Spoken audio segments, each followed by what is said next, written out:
Welcome back viewers, आप देख रहे हैं मेरा यूट्यूब चैनल। मैं हूं इंतज़ार हुसैन मथरुमा। आज की वीडियो के अंदर हमने बात करनी है विक्टोरियन एज की मेन कैरेक्टरिस्टिक्स या सेलिएंट कैरेक्टरिस्टिक्स जो हैं वो कौन कौन सी हैं। तो नंबर वन पे ये है कि जो विक्टोरियन लिटरेचर था उसके अंदर वो ना तो ज़्यादा सवियरली स्ट्रांगली क्लासिकल था और ना ही वो स्ट्रांगली रोमांटिक था।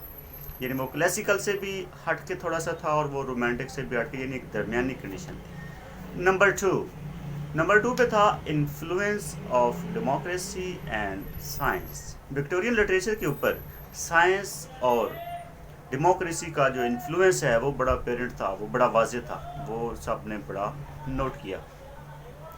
उसके बाद नंबर थर्ड की हम बात करें तो नंबर थर्ड के ऊपर जो विक्टोरियन लिटरेचर था उसके अंदर मॉरल डिके, ये भी बड़ा वाजे इसका भी इन्फ्लुएंस था कि मॉरल डिके था।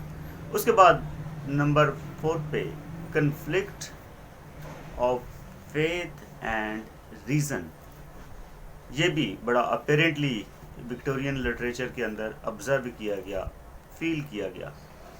उसके बाद नंबर 5 पे हमारे पास है रिएक्शन अगेंस्ट इंटेलेक्चुअलिज्म के अगेंस्ट एक बहुत स्ट्रांगली रिएक्शन था विक्टोरियन लिटरेचर के अंदर।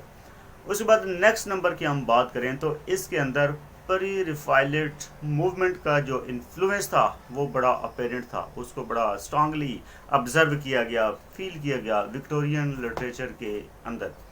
उसके बाद नेक्स्ट इस लिटरेचर के अंदर जो ऑक्सफोर्ड मूवमेंट है उसके इफ़ेक्ट को, उसके इन्फ्लुएंस को भी बड़ा स्ट्रांगली ऑब्जर्व किया गया।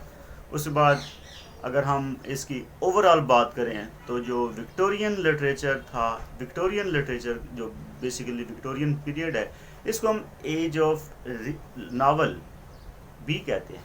यानी जो नावल है उसका जो मेन फोकस, जो मेन राइज है वो भी विक्टोरियन लिटरेचर के दौरान ही हुआ। उससे पहले नावल का जो अरूज है वो उस लेवल का नहीं था और ना ही कभी उसके बाद नावल का अरूज जो है वो इतना ज़्यादा हुआ है। लेकिन इस विक्टोरियन पीरियड के अंदर जो नावल है वो भी अपने अरूज तक पहुंचा।